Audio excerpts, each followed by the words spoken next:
जैसे कि हम जानते हैं रुद्राक्ष भगवान शिव जी की शक्ति का प्रत्यक्ष रूप है। आपको शिव जी की जो ऊर्जा है, ताकत है, शक्ति है, उसका अनुभव करना है तो रुद्राक्ष धारण कर लीजिए, समझ में आ जाएगा। रुद्राक्ष चाहे कोई भी मुखी हो, वो आपका मन की इच्छा पूर्ण कर सकता है, क्योंकि वो साक्षात शिव स्वरूप है। पहले समझते हम कि एक मुखी रुद्राक्ष जो है वो बल वृद्धि देता है। आप में कॉन्फिडेंस लेवल डाउन हो गया है, डिप्रेशन आता है, परेशानी आती है, तो एक मुखी रुद्राक्ष धारण कीजिए। ऐसे माना जाता है कि मोक्षदायक है। मोक्ष का मतलब ये है कि जो परेशानियां हैं, तकलीफें, उससे आपको छुटकारा देता है एक मुखी रुद्राक्ष। शिव जी की जो तीसरी आंख है वो ही एक मुखी रुद्राक्ष है, ऐसे समझ लीजिए। और इससे दुनिया पूरी दिखती है, काम का दहन हो जाता है और काम को सजीवन भी किया जाता है। तो एक मुखी रुद्राक्ष का बड़ा महात्म्य है, लेकिन वो ओरिजिनल मिले तो। कैसी भी आपदा हो, कैसी भी विपदा हो, कैसे विघ्न आए हो, कहीं भी फंस गए हो, झाड़ जंजाल में फंसे हो, बाहर निकल नहीं सकते ऐसा लग रहा है, एक मुखी रुद्राक्ष धारण कर लीजिए। इससे जरूर आपको सहायता मिलेगी।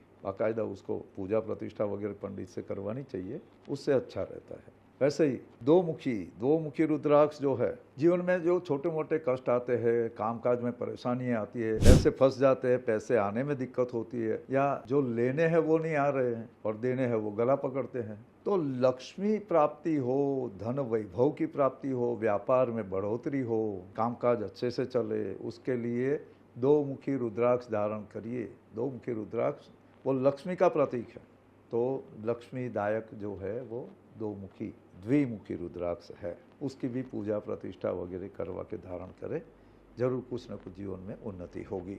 जीवन में डिप्रेशन आ गया है, कोई ऐसी घटनाएं, दुर्घटनाएं हो गई, अपना बहुत करीबी जो था उसके साथ संबंध विच्छेद हो गया, टूट गया, या वो हमें छोड़ के चला गया या चली गई, व्हाटएवर, तो ये जो शोक आ जाता है, विशोक होता है। बहुत सारी दूसरी परेशानी, अच्छी चल रही जॉब छूट गई, धंधा बहुत बढ़िया चल रहा था, एकदम से किसी ने धोखा दे दिया या तो घाटा हो गया, जिससे पैसे मांगते थे वो आदमी दुनिया से चला गया, अपने पैसे गए, ये जो तकलीफें आ गई, ऐसा शोक आता है। उससे बचने के लिए या उससे कुछ रास्ता निकल जाए, अपना कुछ लाभ हो जाए, उसके लिए तीन मुखी रुद्राक्ष धारण करना है।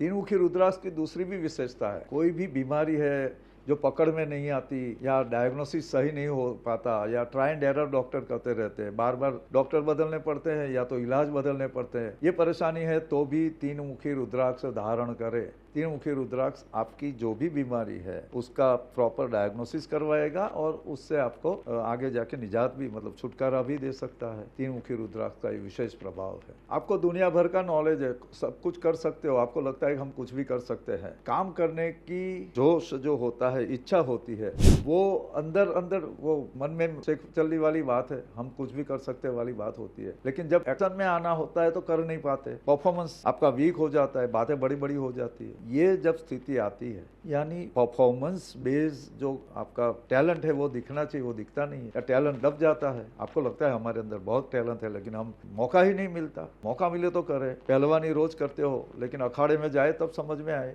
तो ऐसे लोगों को चाहिए कि चार मुखी रुद्राक्ष धारण करो। आपके अंदर जो छुपी हुई शक्तियाँ है, टैलेंट है, उसको बाहर निकलने का बड़ा मौका मिलेगा चार मुखी रुद्राक्ष से।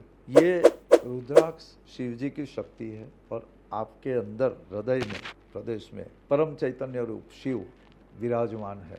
लोग शैव संप्रदाय में जो मानते हैं वो इसी तरह से धारणा ध्यान वगैरह करके, ऐसे कई ग्रंथ है शैव संप्रदाय में कि जिससे आप अध्ययन करो और उस हिसाब से धारणा, उस हिसाब से मंत्र जाप या कुछ क्रियाएं जो होती है वो करो, तो उससे बड़ा लाभ होता है। और हमने तो देखा है कि जब कोविड का समय था और हमारे कुछ जानने वाले लोगों को बड़ी डर लगता था और बड़ी तकलीफ होती थी, उस समय हमने ये शैव संप्रदाय के कुछ बहुत गुप्त या तो मतलब कुछ अप्राप्य लेवल के ग्रंथ है, उससे कुछ साधनाएं निकाली थी और वो प्रैक्टिकल किया था और उससे उनको बड़ा लाभ हुआ था। साथ में कोविड वाले पेशेंट के साथ रहते हुए भी वो धारणा की क्रिया करने से, ध्यान करने से उनको पूरा 3 महीने तक का जो था उसमें कभी भी ऐसा वो टेस्ट करे तो नेगेटिव आता था। यानी वो तो जो भी है कि मतलब इतनी तीव्रता से ये धारणाएं होती है और उससे लाभ होता है। तो शिव जी की जो शक्ति है ये रुद्राक्ष में है, तो रुद्राक्ष धारण इसीलिए करना होता है।